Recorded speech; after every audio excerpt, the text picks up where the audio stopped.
I am going to share my screen with you all. So share my screen.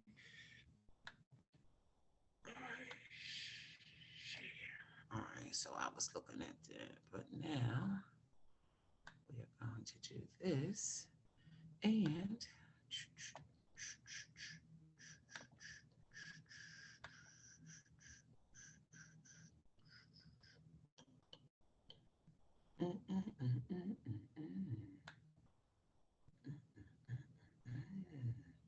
okay. So again, you all at this point should see my screen.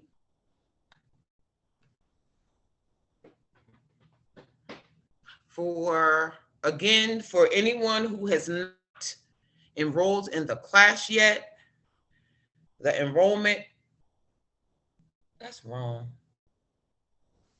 I don't know what that is. That's a different one than you put in the chat. Wait a minute. Hold up. Wait a minute. Tahira,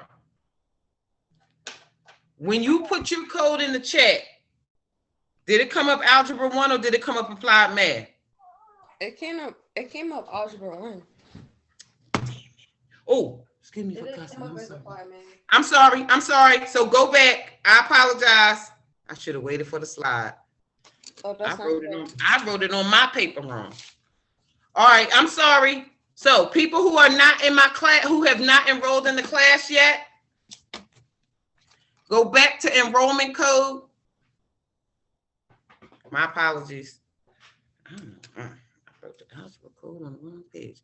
All right, BE6163FB, and I will get Miss Christina to remove the Algebra 1. Okay?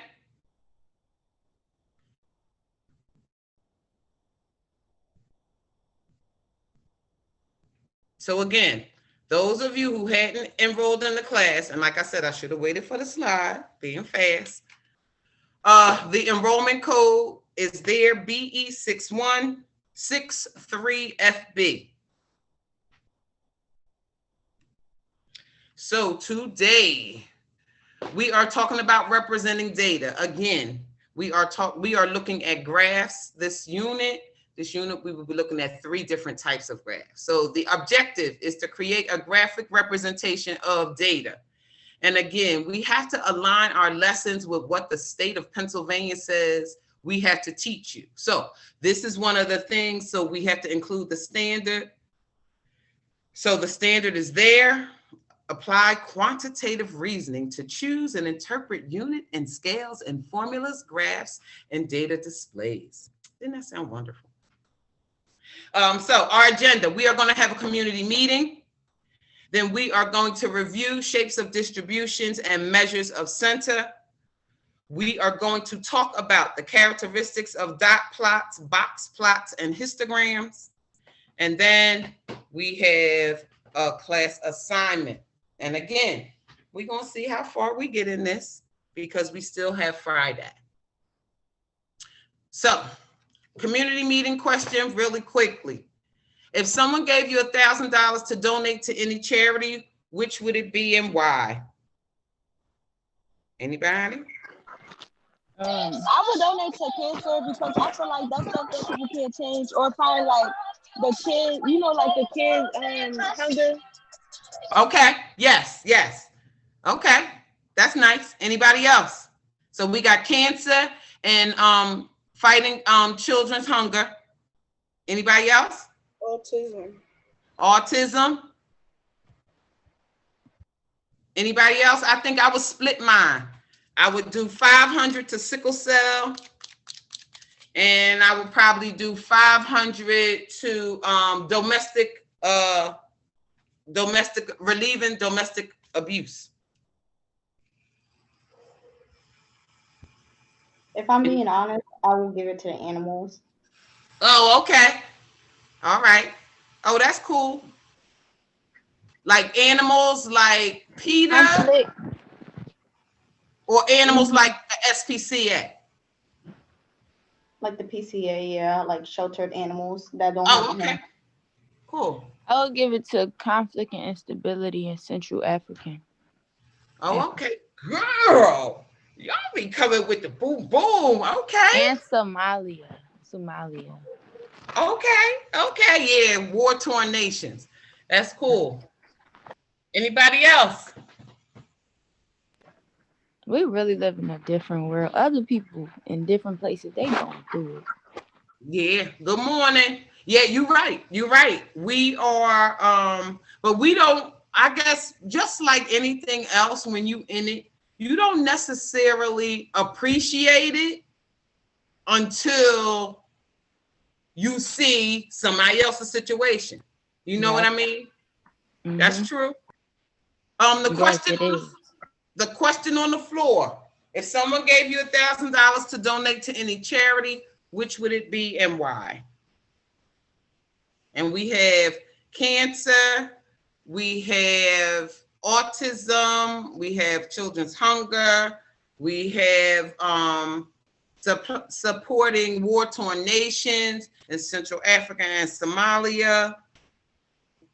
We have an animal shelter for abused and sheltered animals.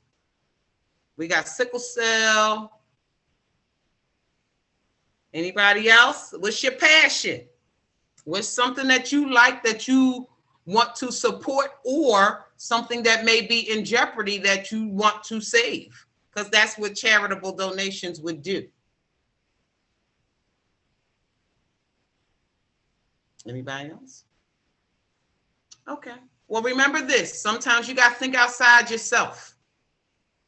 You know, as was brought up, there are some people, and not just abroad, even here, right here in Philadelphia, who are struggling, you know, and your one kind gesture could mean the world to them. So that's a good thing. And if anybody else thinks of something, please, you can contribute later. All right, so let's look at a review. So we talked about the measures of central tendency. And remember, they are sometimes called measures of central tendency. They are called measures of center, or we talk about them individually as the mean, the mode, and the median.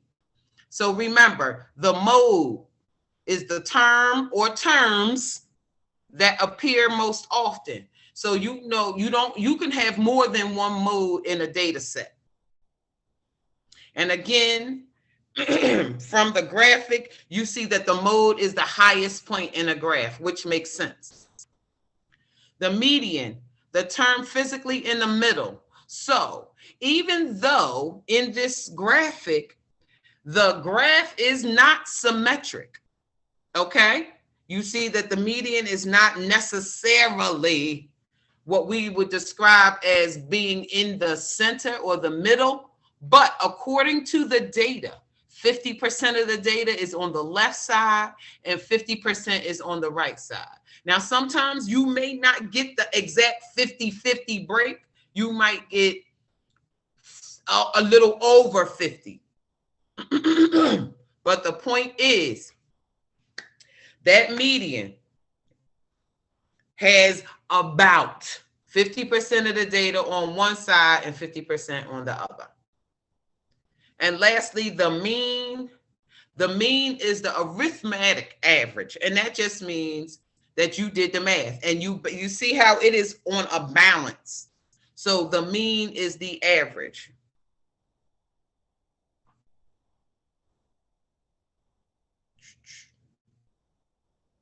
Now, some of you may be taking notes on this. Most of you probably have notes on this.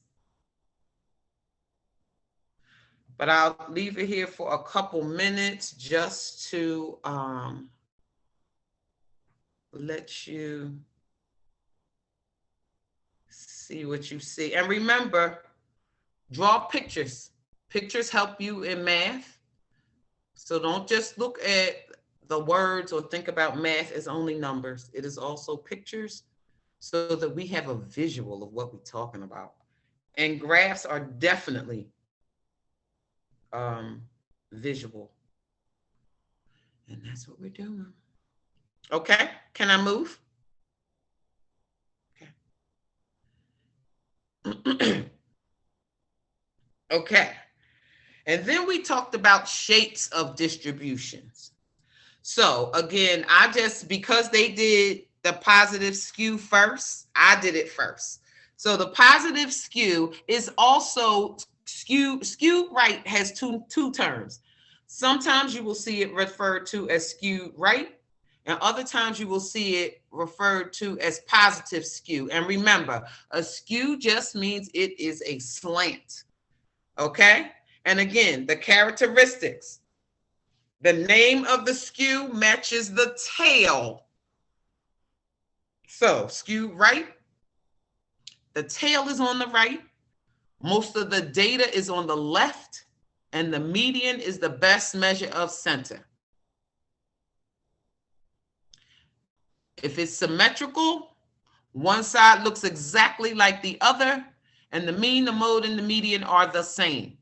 So if you have a symmetric distribution and they ask you what is the best measure of center, you can use any of the three because they are all the same value if the distribution is symmetrical. And lastly, left skew, again, is sometimes referred to as negative skew. And again, the tail is on the left. Most of the data is on the right. And the median is the best measure of center.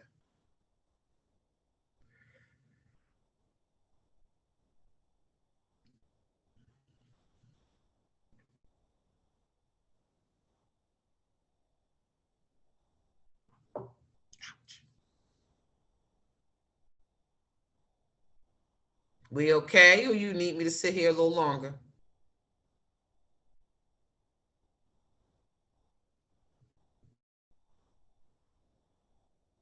I'm just screenshotting, so. Oh, okay. Smart move. All right.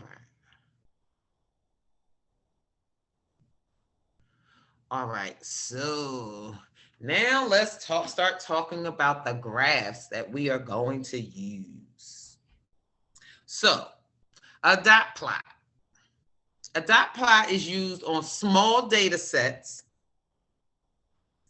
Each dot represents a value in the data set. And the height of each bar represents the frequency or how often that value or category. What? Oh, okay. Frequency of that value or category. I was trying to figure out where did the word, let me change that right now. So I just need to take this word off of here. From the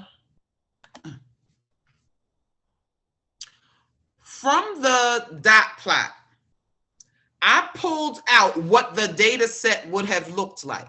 So here we see the graph. First of all, every graph has a title.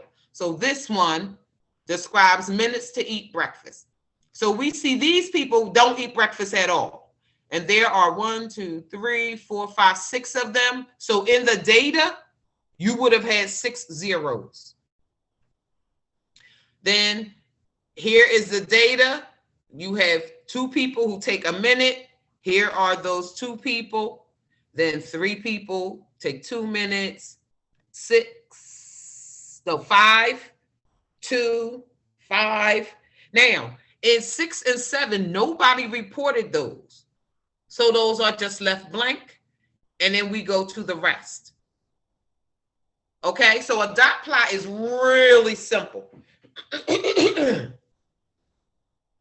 Okay, that is probably the simplest of them all. But using a dot plot, you can tell about individual members of the set. That is the advantage of a dot plot. Okay?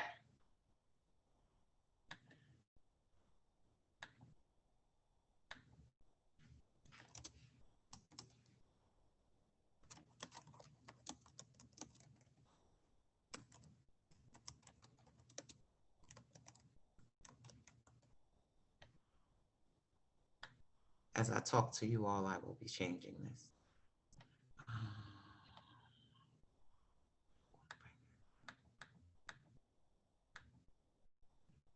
Oh, sorry.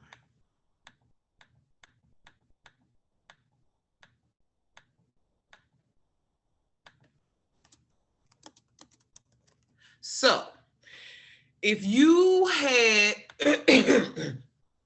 so let's say a question comes up when you are comparing the three graphs, a dot plot, a box plot, and a histogram. If you needed to know some information about individual members of a set, a dot plot would be your best graph. Okay? Because again, each dot represents each member of the set. So in this set, how many people took part in the survey?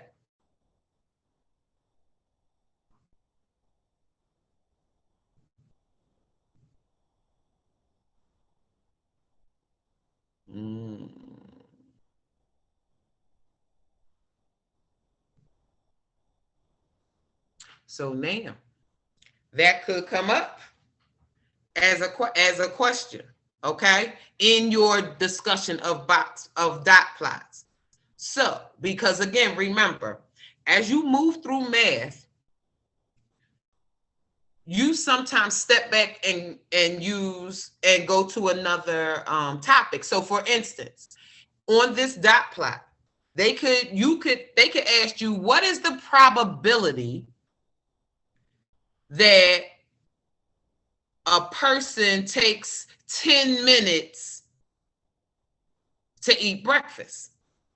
So now, one, it is assumed that you remember what probability is, but in doing probability, you need to know how many people there were altogether. And like I said, a dot plot will be a great vehicle or a great graph to use for that type of information. So in this set, there are 40 people. Because again, if you count the dots, there are 40 of them. Okay?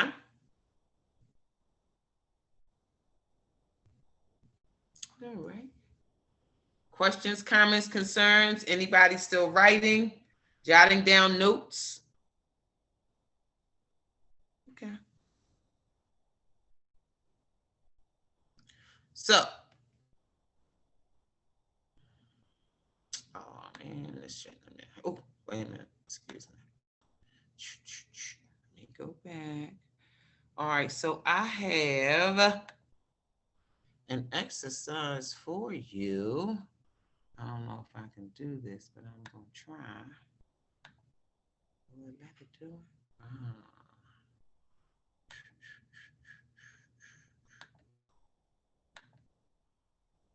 All right. Here we go. All right, so I want you all on your papers to create this dot plot. So here is the data. The data is about a choice of snack foods. So your snacks are cookies, chips, pretzels, and popcorn. I need to do a little better with that. And 2 people like cookies, 3 people like chips, 5 people like pretzels, and 3 people like popcorn. So your task is to create a dot plot from the table at the left. So I'm going to give you a couple minutes. I am going to give you about 3 minutes. So I have 9:51. I'll give you 4 minutes. So at 9:55, we'll see.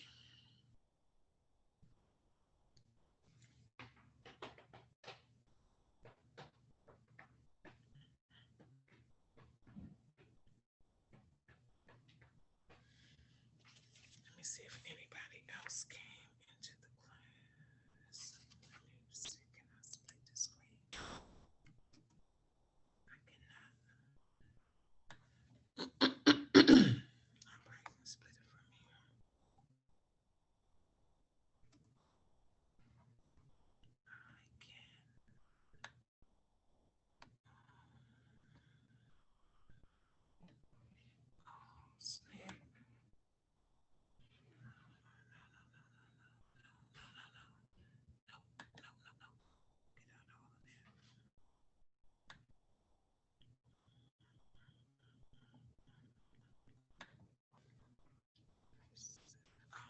Hey, man.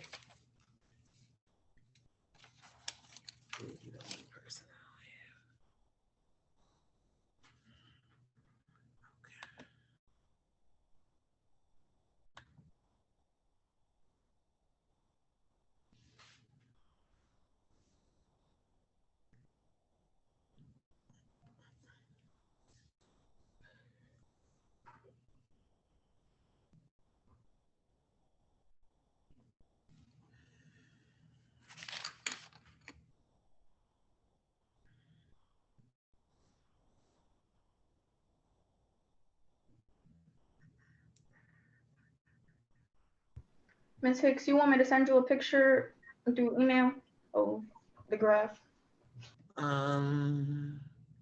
You can. Can you send it to me in Hangouts? What you say? Can you send it to me in Google Hangouts? No, you don't have Google Hangouts? I have no idea. Let me see.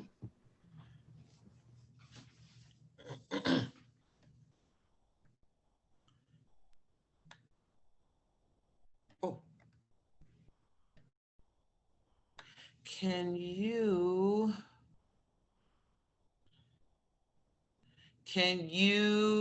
share your screen with me?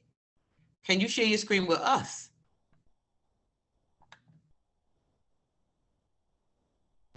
I did it on paper. Oh, okay. Yeah, take a picture and send it to me. That's fine. All right. Oh.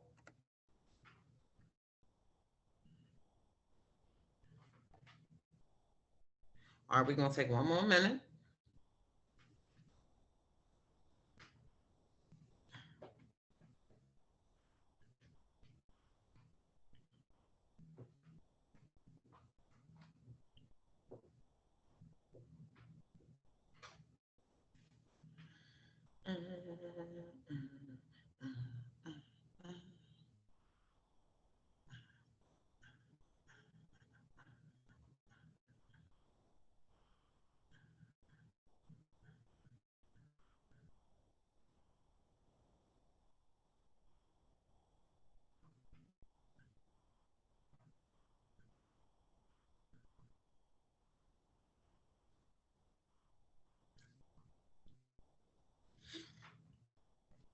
All right, so ladies and gents, compare what you have to what is there. Now, one error I see, no title. But aside from the title, on pretzels, you should have had 5. On the cookies, categories across the bottom, and then the detail of the actual table information are your dots. So there should have been 5 over pretzels, 2 over cookies, 3 over chips, and 3 over popcorn.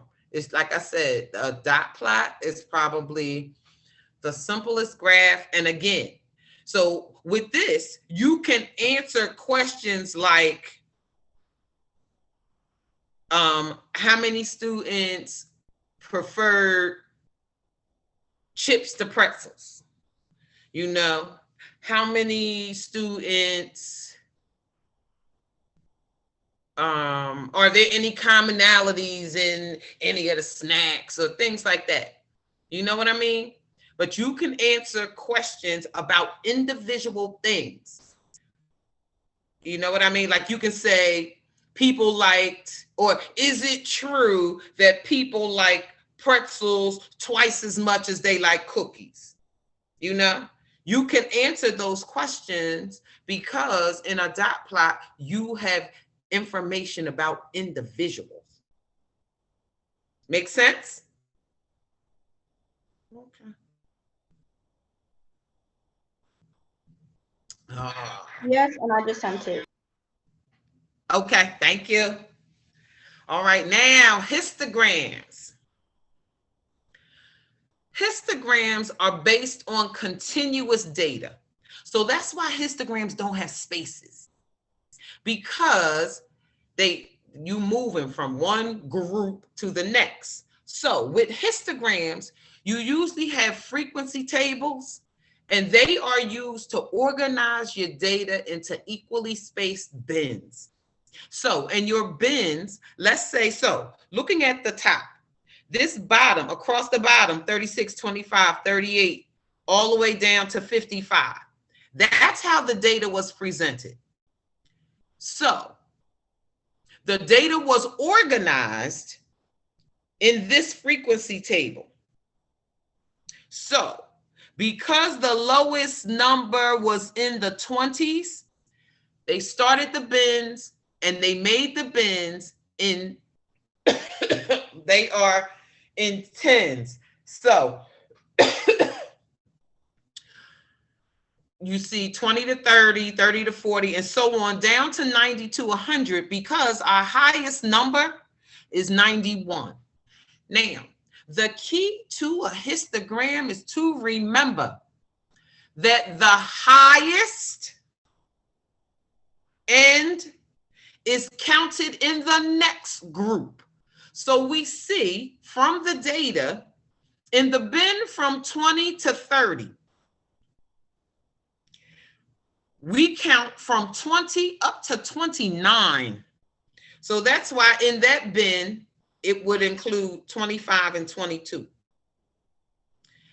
Now, in the bin from 30 to 40, we count from 30 to 39. And again, they showed you which numbers would go in that bin, how they can justify the frequency to be 4. So again, you see that there, that there is no break. 20, what is the end of the first bin is the beginning of the second, which is why there are no spaces in between. But we do see a gap in the graph because there are no values between 80 and 89. There are no values there. So that is a gap.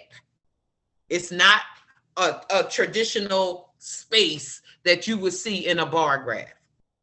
Okay? So again, a histogram is based on continuous data, and the data is grouped into bins, and the key to the bin is they just have to be equally spaced. Okay? So again, because this data set went into the 90s with 91, it just made sense for the increments or for the bins to be groups of tens. However, you know, it could have been, for somebody may have wanted to go from, you know, 20 to 35. You know, as long as, again, the next bin goes from 35 to 55. You know what I mean? They just have to be equally spaced. So again, here was the data that was given. Here is the frequency table, or the way that the data was organized. And this is the histogram that was produced. So we see between 20 and 30, and we are actually counting 20 to 29, there were 2 numbers. There were 4 here, 5 here, drop down to 3, 1, and then here there were none. That is why it is empty. And then between 90 and 100, we had 1 value. So again, the key to a histogram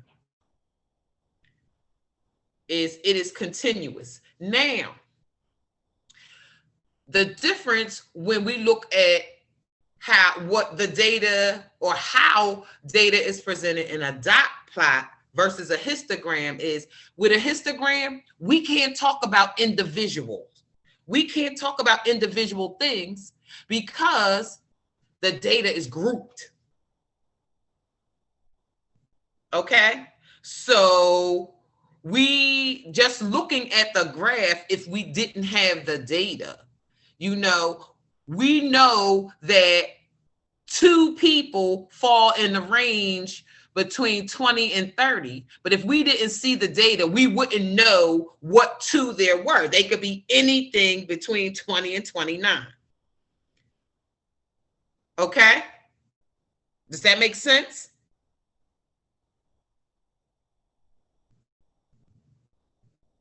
Maybe, sort of, kind of.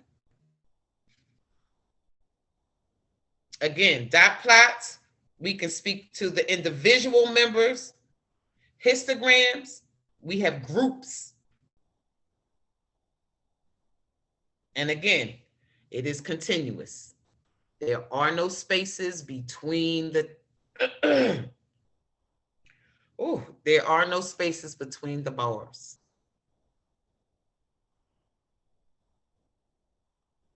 Okay, makes sense?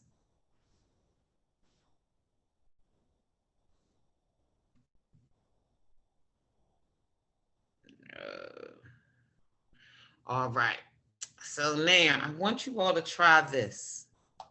Now, we discussed box plots last week. Anybody, do you all remember box plots? Just no, maybe.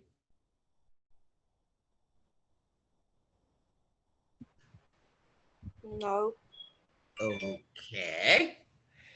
All right. Well, let's talk about a box plot. Now, so I will, let me exit this. I will create a slide for you as we talk about it. All right, let me change this one. All right, so let's do, we're going to do a box plot. Okay, so a box plot is a 5-number summary.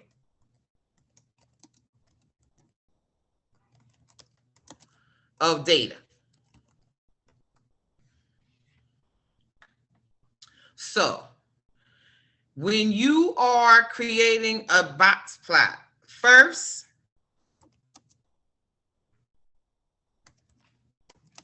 let me make this bigger so you can see. All right, so first you put the data in order, in numerical order. Numerical order.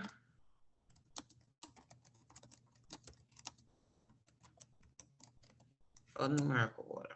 Yeah, we're going to say smallest to largest. Okay, then you find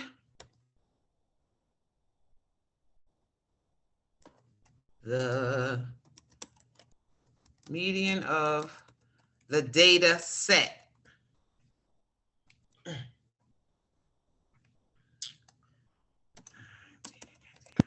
Am I supposed to be writing these down like as notes? Yes, unless you a screenshotter. You want to take screenshot? You can do that when I finish. Yeah, I'll just take a picture. Okay, identify the minimum. All right, so you put the data in numerical order from smallest to largest.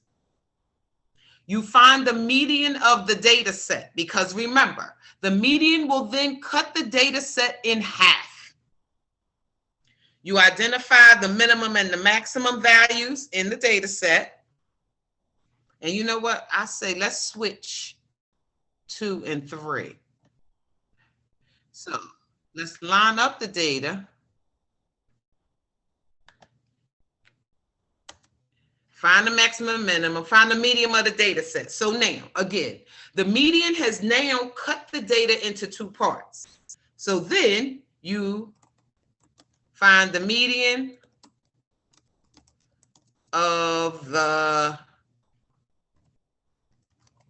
upper end of the data. And that is called the Q1 value or the quartile value. Ouch. And then you find, oh, the median of the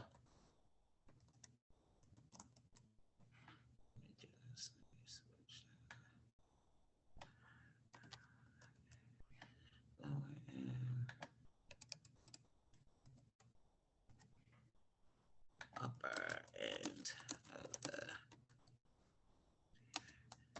and that is Q3. All right, so you have 5 steps. So first you will put the data in numerical order from smallest to largest. Then you would identify the minimum and the maximum values of the data set. Find the median of the data set. And then remember, the median will divide, and this, I am going to change the color. divides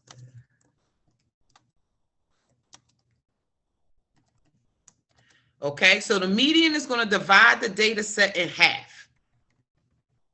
So once the median is divided in half, divides the data in half, you will then find the median of the top, the upper portion of the data, and then the median of the lower end. So I'm going to switch to our, because I can show you better on this slide from last week.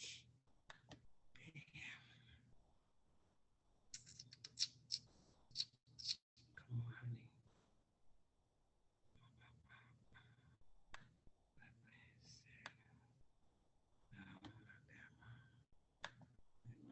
I am, because I have one that I thought that I showed you here.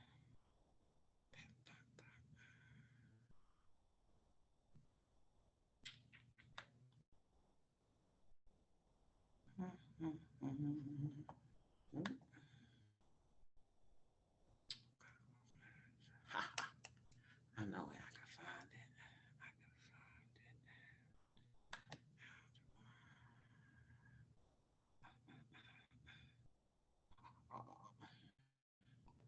Bam, bam, bam. Ah, we can use this. All right, now, take a picture. When I finish this part of the discussion, take a picture. So now, in a box plot, these are, let's say this is the data, 3, 7, 8, 5, 12, 14, 21, 13, 18. So again, first, you're going to put the data in numerical order, identify the maximum and minimum values, then find the median of the data. Q1 is the median of the first half or the upper half of the data, and Q3 is the lower. So here's what it would look like. So first, we put all of the data in order.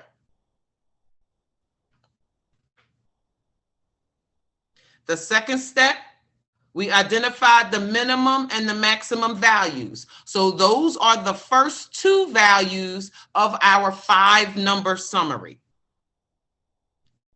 So once we found the maximum and minimum of the data, we then found the mean.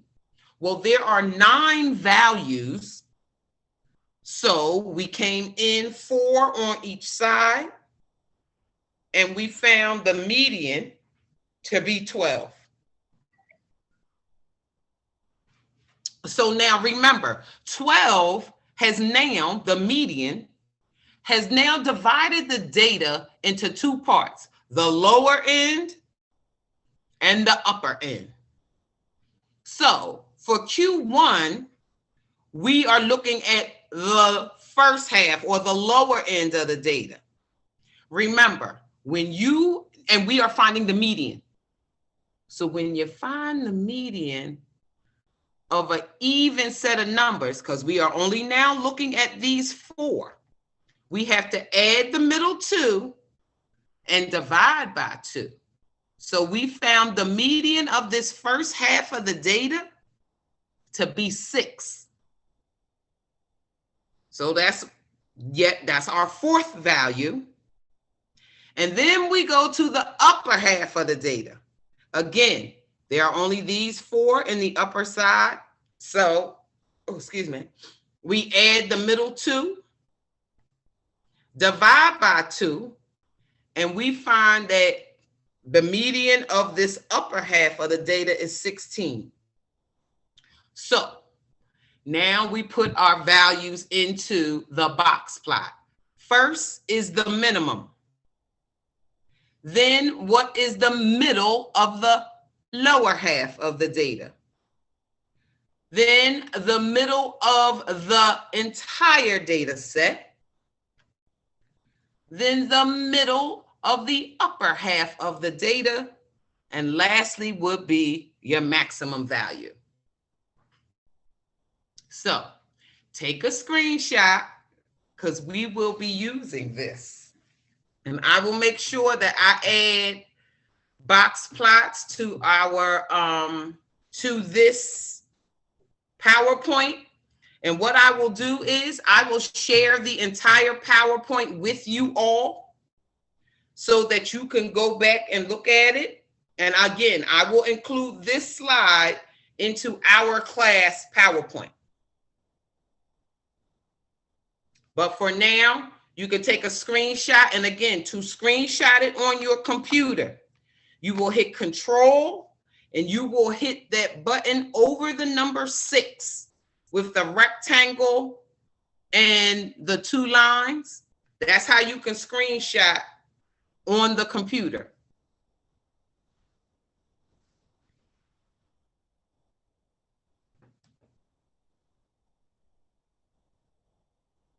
So that was a lot.